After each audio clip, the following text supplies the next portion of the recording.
여러분, 벨기에의 스파 서킷에서 믿기 힘든 광경이 펼쳐졌습니다. 이제 막 데뷔한 신인 브랜드의 차량이 100년 넘는 역사를 가진 페라리를 코너에서 바짝 추격하기 시작한 거예요. 페라리 드라이버 니클라스 닐스는 당황해서 팀 라디오를 눌렀습니다. 저 제네시스가 왜 이렇게 빠른 거냐고 소리쳤거든요. 전문가들은 페라리가 최소 3.5초는 앞설 거라고 장담했지만 결과는 완전히 딴판이었습니다. 격차는 고작 1.17초였거든요. 눈 한 번 깜빡이면 사라질 찰나의 시간을 두고 신인이 거인을 위협한 겁니다. 불과 50년 전만 해도 엔진 도면 한 장 없어서 남의 설계를 빌려가며 겨우 차를 조립하던 나라였잖아요. 도대체 50년 사이에 무슨 일이 있었던 건지, 그리고 이 치열한 싸움이 지금 우리에게 어떤 경제적 가치를 가져다 주는지 궁금하지 않으신가요? 프로젝트 런칭부터 데뷔까지 이 지독한 도전의 기록을 지금부터 하나씩 풀어드리겠습니다. 영상을 끝까지 보시면 주차장에 세워둔 제네시스 엠블럼이 전혀 다르게 보이실 거예요. 자, 레이스가 끝난 직후였습니다. 이탈리아 매체 라 가제타의 기자가 마이크를 들었습니다. 대상은 페라리 AF 코르세의 감독이었어요. 수십 년간 레이싱 피트 월을 지켜온 베테랑입니다. 기자가 물었습니다. 제네시스를 어떻게 봤느냐고 말이죠. 그 감독은 아주 짧게 답했습니다. 새로운 포식자를 목격했다고 말이에요. 포식자. 이 단어는 레이싱 세계에서 신인에게 함부로 붙이는 표현이 아닙니다. 페라리 AF 코르세는 단순한 팀이 아니거든요. 페라리가 공식적으로 지원하는 레이싱계의 가장 오래된 왕가입니다. 이런 왕가가 누군가에게 포식자라는 단어를 썼다는 건 신흥 귀족의 실력을 처음으로 인정한 겁니다. 무려 이제 막 두 번째 경기에 나선 팀을 향해서 말이죠. 레이스 전만 해도 분위기는 전혀 달랐습니다. 전문가들은 입을 모았어요. 제네시스가 완주만 해도 성공이라고 말이죠. 사실 틀린 말도 아니었습니다. 스파 서킷은 레이싱 세계에서 가장 잔인한 코스로 꼽히거든요.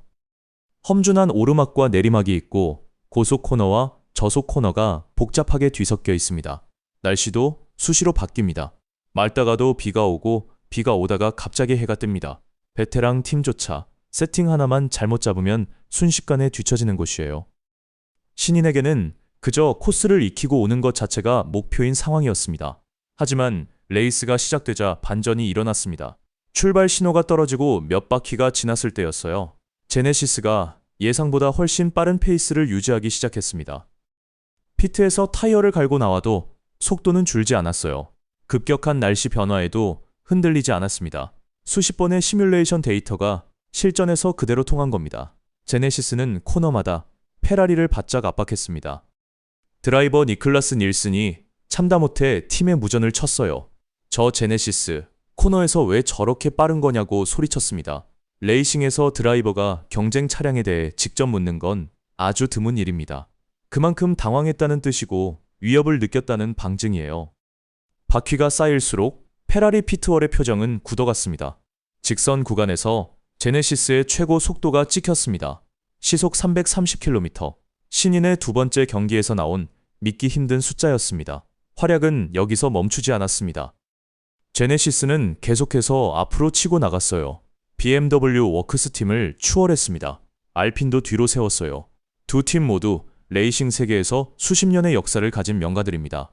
마침내 체크문의 깃발이 내려왔을 때 제네시스의 순위는 8번째였습니다.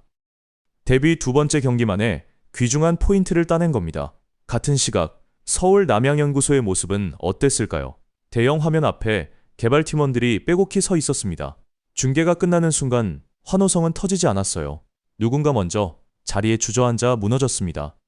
서로의 거친 손을 맞잡은 채로 한동안 말이 없었습니다. 499일, 밤을 지새운 지독한 날들이 체크무늬 깃발 하나로 보상받는 순간이었거든요. 벨기에 스파에서 상대팀의 표정이 굳어가던 그 시각. 서울에서는 아무 말 없이 서로의 손을 잡은 사람들이 있었습니다. 한쪽은 당황해서 또 한쪽은 너무나 오래 기다렸던 나머지 숨을 죽였던 겁니다. 도대체 이 레이스가 왜 이렇게 대단한 걸까요? 냉정한 페라리 감독이 왜 포식자라는 단어까지 썼는지 아직은 실감이 안 나실 수도 있습니다. 하지만 이 서킷이 자동차 산업에서 어떤 계급장을 찍어내는 곳인지 알게 되면 이야기는 완전히 달라집니다. 페라리가 왜 페라리로 불리는지 아십니까? 단순히 엔진 스펙이 좋아서도 아니고 가격이 비싸서도 아닙니다. 이탈리아의 장인 정신이라는 막연한 감성 때문은 더더욱 아니에요. 페라리가 페라리인 진짜 이유는 르망에서 승리하며 쌓아온 처절한 역사에 있습니다. 1960년부터 1965년까지였습니다. 르망 24시간 레이스에서 무려 6번이나 연속으로 정상의 자리를 지켰거든요. 그 압도적인 역사가 지금 우리가 페라리라는 브랜드를 바라보는 시선 자체를 통째로 만들었습니다. 뒷좌석도 없고 트렁크는 좁고 승차감까지 거칠어도 전 세계 사람들이 열광하는 차. 그 욕망의 뿌리는 전시장 매장이 아니라 바로 서킷 위에 깊게 박혀 있습니다. 포르쉐 역시 같은 길을 걷고 있습니다. 포르쉐 911 모델을 사기 위해 웃돈까지 얹어가며 줄을 서는 사람들이 있잖아요. 매년 가격이 올라도 수요는 줄지 않습니다. 단순히 디자인이 예뻐서일까요? 아니면 성능이 뛰어나서일까요? 물론 둘 다 맞습니다. 하지만 가장 근본적인 이유는 따로 있어요. 포르쉐가 르망에서 가장 많이 우승한 브랜드라는 사실 말이죠. 총 19번이라는 전설적인 우승 기록이 그 가치를 증명합니다. 이 기록은 영업사원이 매장에서 구구절절 설명해서 만들어지는 게 아닙니다. 서킷이 수십 년에 걸쳐 소비자의 뇌리에 본능처럼 새겨놓은 거예요. 아우디도 비슷한 사례가 있습니다. 2006년 아우디가 르망의 디젤 엔진을 들고 나왔을 때 레이싱계는 코웃음을 쳤습니다. 디젤로 우승한다는 건 말도 안 되는 소리라는 분위기였거든요. 보란듯이 아우디는 그 레이싱에서 우승했습니다. 그것도 압도적인 실력으로 말이죠. 그 순간부터 아우디의 디젤 엔진은 단순히 연비만 좋은 차 엔진이 아니게 됐습니다. 르망을 제패한 위대한 기술의 상징으로 탈바꿈한 거예요. 서킷에서 승리하는 순간 브랜드를 보는 세상의 눈이 완전히 달라진 겁니다. 자동차 산업에는 눈에 보이지 않는 엄격한 계급이 존재합니다. 그리고 그 계급을 결정하는 유일한 잣대가 바로 레이싱이에요. 르망이나 WEC 같은 무대에서 살아남은 브랜드는 기술력을 서킷에서 스스로 증명한 가문이 됩니다. 굳이 설명할 필요가 없어요. 서킷의 기록이 모든 것을 대신 말해주니까요. 이 무대에 오르지 못한 브랜드는 아무리 훌륭한 차를 만들어도 계급이 없습니다. 광고를 화려하게 찍고 디자인을 아무리 잘 뽑아도 소용없어요. 서킷 위에서 증명하지 못한 브랜드는 고급차 시장에서 영원히 도전자라는 꼬리표를 떼지 못합니다. 람보르기니가 WEC에 뛰어들고 포르쉐나 BMW, 아우디가 르망에 수천억을 쏟아붓는 이유도 여기에 있습니다. 이들은 단순히 차를 파는 게 아니라 계급장을 사고 있는 겁니다. 레이싱에서 이기는 순간 브랜드는 기술의 귀족으로 격상됩니다. 그리고 그 귀족 타이틀의 유통기한은 수십 년을 가요. 공장에서 찍어내는 일반 차량의 몸값을 높이고 중고차 가격 방어는 물론 사람들이 그 브랜드를 대하는 태도까지 통째로 바꿔놓습니다. 이 계급 사회에는 아주 잔인한 규칙이 하나 있습니다. 그 판에 들어오지 않으면 아예 계급 자체가 주어지지 않는다는 거예요. 제네시스가 이 무대에 나타나기 전까지도 그랬습니다. 분명 좋은 차를 만들었거든요. 디자인도 훌륭했고 승차감과 품질도 세계적인 수준까지 올라왔습니다.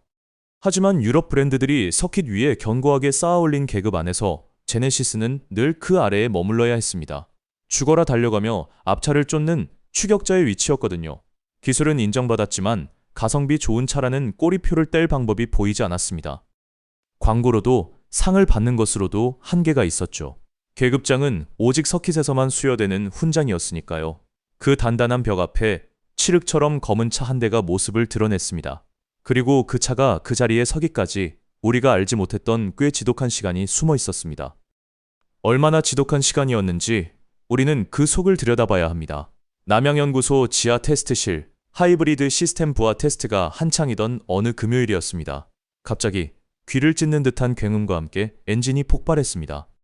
그 자리에서 10년 넘게 엔진만 다뤄온 베테랑 엔지니어조차 한참 동안 아무 말도 하지 못하고 그저 서 있었습니다. 수십 번의 가혹한 테스트를 버텨온 엔진이었기에 그 충격은 더 컸습니다. 사람들은 그날을 검은 금요일이라 불렀습니다. 한 번으로 끝난 게 아니었어요.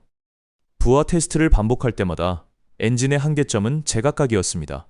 어디서 버티고 어디서 무너지는지를 알아내려면 실제로 터뜨려보는 방법밖에 없었거든요. 엔진이 터질 때마다 설계도로 돌아갔습니다. 다시 짜고 다시 돌리고 또다시 터지는 과정을 지겹도록 반복했습니다. 사실 이 엔진은 세상에 없던 방식으로 설계됐습니다. WRC 랠리에서 쓰던 엔진 2개를 결합한 3.2L 8기통 엔진이었거든요. 랠리의 폭발적인 힘을 하이퍼카에 이식하겠다는 발상은 대담했습니다. 하지만 이론과 현실은 달랐습니다. 2개의 심장을 하나의 박동으로 맞추는 일은 현실에서 자꾸만 엔진이 터져나가는 고난의 연속이었습니다. 상황이 이렇다 보니 사내에서도 회의적인 목소리가 터져 나왔습니다. 고성능 브랜드인 N이나 제대로 하라는 비아냥까지 들렸거든요. 하이퍼카까지 넘보는 건 무리라는 시선이 팽배했습니다. 그 차가운 분위기를 바꾼 건 정의선 회장의 메시지 한마디였습니다. 실패할 자유를 주겠다는 선언이었죠. 그 말 한마디가 팀의 분위기를 완전히 바꿔놓았습니다. 에어로다이내믹 설계도만 무려 1200장이 쏟아져 나왔습니다. 24시간 교대로 밤샘 작업이 이어졌어요. 밤새 시뮬레이션을 돌리고 아침에 결과를 확인하고 오후에 다시 수정하는 강행군이 반복됐습니다. 차 한 대의 공기 흐름을 잡기 위해 1200장의 도면을 그려낸 겁니다. 프로젝트 시작부터 스파 데뷔까지 걸린 시간은 보통의 레이싱 프로그램이 걸리는 시간의 절반도 안 됐습니다. 그 짧은 시간 동안 엔진이 몇 번이나 터졌는지, 설계도가 몇 번이나 뒤집혔는지는 오직 그 팀원들만이 알고 있을 겁니다. 스파의 코너에서 드라이버 닐슨이 경악했던 그 속도 뒤에는 이런 처절한 고통의 시간이 있었습니다. 그런데 왜 이토록 험난한 길을 고집했을까요? 그 지독한 고집의 뿌리는 우리가 처음 차를 만들기 시작했던 50년 전 그 시절에 닿아 있습니다. 1975년이었습니다. 현대차 개발팀의 한 엔지니어가 엔진 설계 도면을 구하기 위해 홀로 유럽으로 날아갔습니다. 여러 나라를 돌며 간절하게 문을 두드렸지만 돌아오는 대답은 냉정했습니다. 한국 같은 나라에는 기술을 줄 수 없다는 거절뿐이었죠. 결국 일본의 미츠비시에서 도면을 빌려와야 했습니다. 그렇게 탄생한 차가 바로 폰이었습니다. 당시 해외 언론의 평가는 차가웠습니다. 어디선가 본 것 같은 차라는 비아냥이 쏟아졌거든요. 뼈아픈 말이었지만 반박할 수도 없었습니다. 심장은 일본의 것이었고 껍데기는 이탈리아 디자이너의 손에서 그려졌으니까요. 독자 기술이 없던 나라의 첫 번째 차가 감당해야 할 서러운 꼬리표였습니다. 그로부터 정확히 40년이 흐른 2014년이었습니다. 현대차는 다시 한번 세계 무대에 도전장을 내밀었습니다. 이번에는 전 세계에서 가장 혹독한 도로를 달리는 WRC 랠리 세계 선수권이었죠. 진흙과 눈길, 자갈밭과 아스팔트를 가리지 않고 몰아붙였습니다. 그렇게 10년 넘게 서킷을 누비며 긁어모은 데이터가 무려 150테라바이트에 달합니다. 이 숫자는 단순한 용량이 아닙니다. 극한의 상황에서 차가 어떻게 뒤틀리고 엔진이 어느 지점에서 비명을 지르는지를 기록한 처절한 항해 일지거든요. 이 방대한 기록들이 고스란히 남양연구소 지하로 흘러 들어갔습니다. 남의 도면을 빌려 겨우 차를 조립하던 나라가 이제는 그 누구도 가져보지 못한 방대한 데이터를 바탕으로 세상에 없던 엔진을 직접 설계하기 시작한 겁니다. 2026년 스파 서킷, 결승선 앞에 나란히 선 차들을 떠올려 보십시오. 페라리와 람보르기니, 그리고 그 사이에 제네시스가 당당히 서 있었습니다. 1975년에 도면 한 장 없어서 고개를 숙였던 그 후예들이 이제는 100년 역사의 명가들과 어깨를 나란히 하고 있는 겁니다. 제네시스가 이 영광스러운 자리에 오기까지 모든 과정이 순탄했던 건 아닙니다. 오히려 한거인의 처참한 실패를 보며 그들이 버려야 할 것과 지켜야 할 것을 냉정하게 학습해야 했거든요. 2015년이었습니다. 닛산이 르망 무대에 전 세계를 경악하게 한 자동차 한 대를 끌고 나왔습니다. 바로 전륜구동 하이퍼카였죠. 시속 300km를 넘나드는 극한의 레이싱 세계에서 전륜구동으로 승부한다는 건 그전까지는 감히 상상도 못할 일이었습니다. 기술적으로 불가능하다는 게 당시 레이싱계의 지배적인 상식이었거든요. 닛산은 그 판 자체를 뒤집겠다며 호기롭게 도전장을 던졌습니다. 전 세계에 이목이 쏠렸고 수천억 원의 자본과 닛산 최고의 엔지니어들이 투입됐습니다. 하지만 결과는 처참했습니다. 예선부터 탈락 위기에 몰리더니 정작 서킷 위에서는 코너를 제대로 돌지도 못했습니다. 머릿속 이론은 완벽했을지 몰라도 실전의 가혹한 물리적 한계를 넘기엔 역부족이었던 겁니다. 결국 닛산은 단 1년 만에 프로그램을 접었고 수천억 원의 돈은 서킷 위의 연기처럼 사라져버렸습니다. 이런 혼란스러운 무대 위에서 제네시스는 전혀 다른 길을 택했습니다. 르망과 WEC에는 LMDH라는 규정이 있습니다. 차체인 셰시와 하이브리드 시스템은 검증된 표준 부품을 쓰고 심장인 엔진만 각 브랜드가 직접 개발하도록 하는 룰이죠. 닛산이 남의 규격에 갇히기 싫다며 독자 노선을 고집하다 무너질 때 제네시스는 오히려 그 틀 안으로 당당히 걸어 들어갔습니다. 이건 단순한 조심성이 아니라 아주 치밀한 전략이었습니다. 같은 셰시를 쓴다는 건 역설적으로 엔진 하나만으로 모든 실력을 증명해야 한다는 뜻이거든요. 제네시스는 복잡한 도박 대신 자신들이 가장 잘하는 심장 개발에 모든 화력을 쏟아부었습니다. WRC에서 10년 넘게 다져온 그 엔진 기술력 하나로 정면 승부를 건 겁니다. 비슷한 실수는 푸조에서도 나왔습니다. 윙을 없애고 차체만으로 공기 압력을 만들겠다는 대담하고 혁신적인 설계를 밀어붙였거든요. 하지만 실전은 냉혹했습니다. 날씨가 변하고 노면 상태가 달라지자 그 정교했던 설계는 모래성처럼 흔들렸습니다. 하지만 제네시스는 달랐습니다. 오만하게 새로운 룰을 만들려 하기보다 이미 검증된 토대 위에 자신들의 가장 강력한 무기인 엔진만 얹었습니다. 스파 서킷에서 제네시스 19번 차량이 리타이어했을 때도 이들의 태도는 냉정했습니다. 파워 스티어링 센서 결함으로 경기를 포기해야 했지만 팀 리포트에는 절망 대신 다른 기록이 적혔습니다. 이 실패가 르망 24시간 레이스를 버티게 할 세상에서 가장 비싼 데이터라는 확신이었죠. 닛산이 실패를 실패로 남겨두고 떠날 때 제네시스는 그 실패를 뜯어보고 분석해서 성장의 걸음으로 바꿨습니다. 타짜들이 판을 읽는 방식이 바로 이렇습니다. 그리고 이 치열한 승부사들의 이야기는 지금 여러분의 집 앞 주차장과도 아주 밀접하게 연결되어 있습니다. 2021년 2월, 세계적인 골프 황제 타이거 우즈가 로스앤젤레스 인근 도로에서 사고를 당했습니다. 중앙선을 침범해 비탈길 아래로 굴러떨어지며 차가 여러 번 전복되는 대형 사고였죠. 형체를 알아볼 수 없을 만큼 찌그러진 차체 사진이 공개되자 전문가들은 절망적인 전망을 내놓았습니다. 저 정도 상태라면 탑승자가 살아남기란 사실상 불가능하다는 의견이 지배적이었거든요. 하지만 우즈는 기적처럼 살았습니다. 미국 언론은 일제히 GV80의 안전 구조를 집중적으로 다루기 시작했습니다. 이 차가 타이거 우즈를 살려냈다는 찬사가 쏟아졌어요. 극한의 충돌 상황 속에서도 차체 구조가 제 역할을 완벽히 해냈다는 사실을 전 세계가 확인한 셈입니다. 가장 유명한 스포츠 스타가 한국차 안에서 무사히 걸어 나왔다는 소식은 그 어떤 화려한 광고보다 강력하게 브랜드의 신뢰도를 각인시켰습니다. 이것은 치밀하게 계획된 마케팅이 아니었습니다. 차가 스스로 자신의 가치를 세상에 증명해 보인 것이었죠. 지금 서킷 위에서 벌어지는 치열한 사투 역시 이와 똑같은 방식으로 증명이 이루어지고 있습니다. 무엇보다 중요한 건 이 모든 과정이 단순한 홍보를 넘어 여러분의 지갑 사정과도 직결된다는 사실입니다. 제네시스 마그마가 스파 서킷에서 페라리의 뒤를 바짝 쫓자 북미 리서치 기관들의 전망치가 즉각 움직였습니다. 제네시스 차량의 중고차 잔존가치 전망치가 약 4.2%나 상승했거든요. 이 숫자의 의미는 명확합니다. 지금 여러분이 타고 있는 차를 나중에 팔 때 더 높은 가격을 받을 수 있다는 뜻입니다. 서킷에서 승리한 브랜드의 차는 중고차 시장에서도 완전히 다른 대접을 받습니다. 이미 이 공식을 영리하게 활용해온 유럽의 명차 브랜드들이 그 증거입니다. 특정 모델이 서킷을 제패할 때마다 브랜드 전체 모델의 가치가 동반 상승하는 효과를 톡톡히 누려왔거든요. 서킷에서 획득한 계급장이 브랜드 전체의 몸값을 올려주는 겁니다. 이제 마그마를 통해 검증된 공기역학 설계와 엔진 제어 기술들은 G80과 GV80 같은 일반 모델로 고스란히 이식될 계획입니다. 하이퍼카를 위해 개발된 극한의 기술이 일상을 달리는 여러분의 차 안으로 스며드는 것이죠. 르망을 제패한 위대한 기술력이 마침내 여러분의 주차장까지 내려오는 겁니다. 사람들이 명품 브랜드에 기꺼이 지갑을 여는 이유는 분명합니다. 그 브랜드가 보여주는 압도적인 기술력에 대한 경외심 때문이죠. 제네시스는 지금 그 명품의 경계를 넘어서기 위해 마지막 발걸음을 내딛고 있습니다. 하지만 스파에서 보여준 가능성만으로는 부족합니다. 진정한 기술의 정점에 서기 위해서는 고작 6시간의 질주를 넘어 무려 24시간을 버텨내야 하는 가장 잔인한 시험대를 통과해야만 합니다. 그 잔인한 시험대인 르망을 정복하기 위한 사투는 스파 서킷의 열기가 채 가시기도 전부터 이미 시작되고 있었습니다. 남양연구소에서는 5년 넘게 레이싱 데이터를 분석해온 엔지니어가 다시 시뮬레이터 앞에 앉았습니다. 19번 차량이 멈춰야 했던 원인을 아주 낱낱이 뜯어보기 위해서였죠.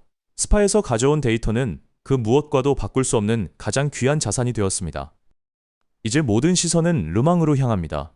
르망 서킷은 총 길이가 13km를 넘는 그야말로 괴물 같은 코스입니다. 한 바퀴를 도는 데만 4분 가까이 걸리고 이걸 24시간 동안 쉬지 않고 반복해야 합니다. 낮과 밤을 가리지 않고 안개와 빗속을 뚫으며 달려야 하는 지옥의 레이스죠. 스파가 6시간짜리 승부였다면 르망은 그보다 4배나 더 긴 시간을 버텨내야 합니다. 기계의 한계는 물론이고 단 한 번의 실수도 용납되지 않는 가혹한 무대입니다. 지금 남양연구소의 시뮬레이터는 24시간 내내 멈추지 않고 돌아가고 있습니다. 르망 현장의 노면 데이터를 그대로 입력해서 가상의 차량이 극한의 상황에서 어떻게 반응하는지 수백 번, 수천 번 미리 달려보는 중입니다.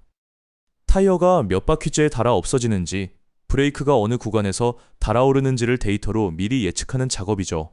이런 긴박한 움직임에 라이벌 팀들도 요동치기 시작했습니다. 스파에서 신인에게 코너를 내줬던 명가들이 이제는 제네시스 전담 분석팀을 꾸려 추격에 나섰습니다. 이들의 코너 공략 방식과 타이어 관리 전략을 하나하나 분석하며 이제는 추격자가 아닌 추격당하는 대상이 된 겁니다.